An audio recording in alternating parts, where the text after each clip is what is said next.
Yeah, what's up mga kapogi, mga kaganda? This your Papa Joy Pogi. Ngayon nandun tayo sa Lodge Pares dahil meron silang bagong bukas itong branch. Dito lang sa Sampaloc lang din, banda sa Vicente Cruz 1888. Ito na nga yung mga kapogi, yung kanilang lechong kawali. Napakasulit, napakaganda ng kulay. Ayan o, meron silang ditong overload. May chicharong bulaklak at meron kong lechong kawali sa softness, ani rice net, ani sabaw, ani taba. Mga kapogi, maganda, napakasolid ng kanilang nene, no?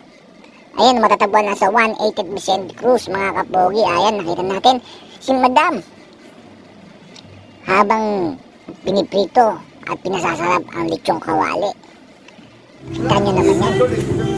Ayan, ang goods na yan, mga kapogi. O, tingnan mo, napakalutong. Ayan o, hiwa-hiwa na ni kaganda yung ating lechong kawali. Napakaganda ng kulay, napakalutong yan. Take note mga kapogi, isasalang pa ulit yan ng 1,000. Ayan o, kaya kahit na medyo mababad na ang inyong lechong kawali ay crispy pa rin mga kapogi, mga kaganda. Kaya antay nintay nyo, sugod na kayo dito sa 188 Vicente Cruz, Lodge Pares.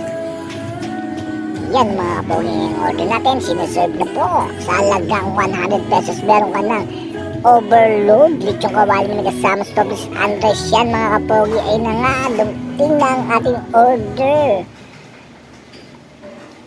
Ang lechong pares sila. Dahil sa ibang branch sila, meron ng mga lechong kawali, meron iba-ibang mga tapa ng kabayo.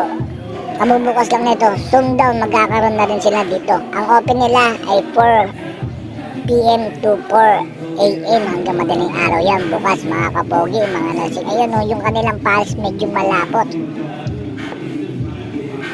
at tama lang din medyo yung lasa niya. Nandyan yung mga condiments at ganito yung bawang, napaka-solid boy. Totoong fried garlic, hindi siya boy bawang.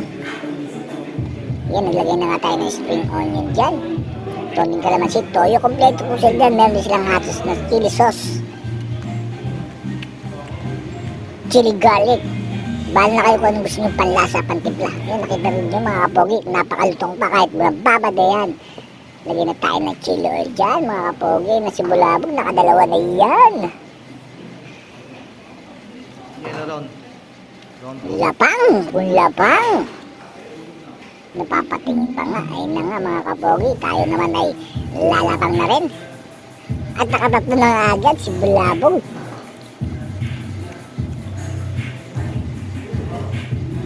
Yan o, talaga naman, napakaling garlic solid yan o. Ayun, chili oil. Kompleto yan, meron tayo dito ng toyo, kalamansi, tapos meron din pepper and hot sauce para sa inyong panlasa. Yun lang mga kapogi, lalapang na po tayo. Surap, lalapang mga kapogi, mga ganda para sa inyo. God bless. Yan o. Kanya, lalapang muna tayo mga kapogi, mga ganda. Dahil sa tabi lang nito ay meron makakainan din ng dessert na meron siyang halo-halo at mga milkshake. Kaya ano pa hinintay nyo?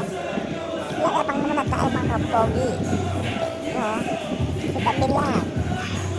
Yung pagkatapos natin, lalabas ka lang dito sa tabi niya. Dorothy. Ang milk tea ni Dora ay naka-order na nga si Bulabog ng 2 halo-halo. Meron silang mga milk tea dito ay mga price mga kapogi. Pwede na kayo magbayad sa kanilang Gcash account. Hindi yan scam. Ayun lang na yung order natin, dumating na ang 2 nating halo-halo. Ayan o. Refreshing to mga kapogi, mga ganda. 60 pesos ang isa. Pagkatapos mo mag-overload, dito ka naman sa halo-halo ni Dora. Titira na nga ng 2. Bulabog at nagdaan. Goodbye, lapang.